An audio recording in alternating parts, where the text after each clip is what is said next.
Notice এবার টুটু বসুকে, তার ছেলে, ছেলের বউ, নাতি সহ বসু পরিবারের 5 জনকে শুনানিতে ডেকেছে নির্বাচন কমিশন।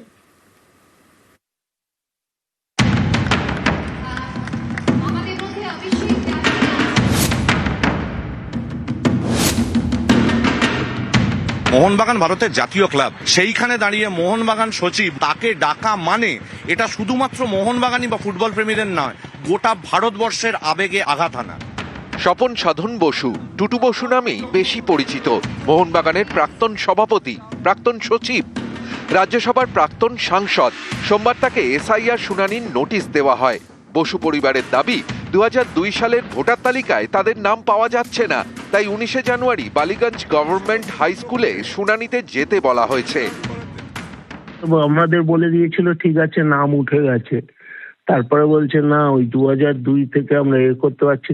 সেটাই তো মানে এটা ইজ আ কমপ্লিট হেনস্থা।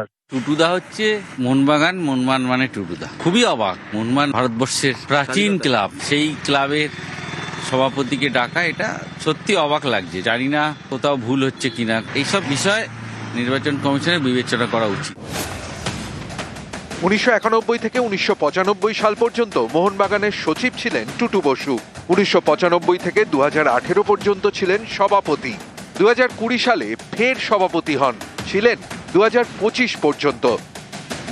2025 থেকে মোহনবাগানের সচিব পদে তার ছেলে সৃঞ্জয় বসু, তাকেও নোটিশ দেওয়া হয়েছে। টুটু বসুর ছেলে, ছেলের বউ, নাতি সহ 5 জনকে শুনানিতে ডেকেছে কমিশন। আজকে ভারতবর্ষের নাগরিক কিনা আমি, আমার ভোট অধিকার আছে কিনা সেটার জন্য এত বছর পরে গিয়ে প্রমাণ দিতে হবে, এটা সত্যি দুর্ভাগ্যজনক। এইভাবে হেনস্থা করাটা তো উচিত নয়। আমার চিরকাল 2002 এর আগে লামাটিনিয়ারে ভোট দিয়েছি, বলছে হাতে লেখা তখনকার লিস্ট নাকি নেই নাম। তখনই মনে হয় যে ইলেকশন কমিশনের উদ্দেশ্যটা কি, মানুষকে ভোট দিতে আসা না মানুষকে বাদ দিয়ে দেওয়া। এর আগে বেশ কয়েকজন ক্রীড়াবিদকে এসআইআর শুনানিতে ডাকা হয়েছে। সেই তালিকায় ক্রিকেটার মোহাম্মদ সামি, লক্ষ্মীরতন শুক্লা, ভারতীয় দলের প্রাক্তন ফুটবলার কম্পটন দত্তর নাম রয়েছে। এ নিয়ে সোমবার ভবানীপুর ক্লাবের সামনে প্রতিবাদ জানান ক্রীড়াবিদরা। এবার মোহনবাগানের প্রাক্তন সভাপতি টুটু বসু সহ তার পরিবারের 5 জনকে এসআইআর শুনানির নোটিশ।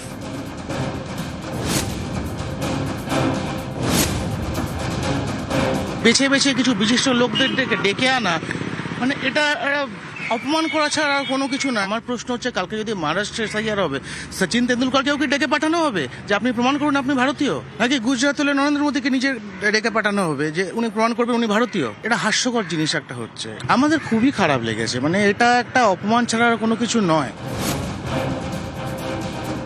নিউজ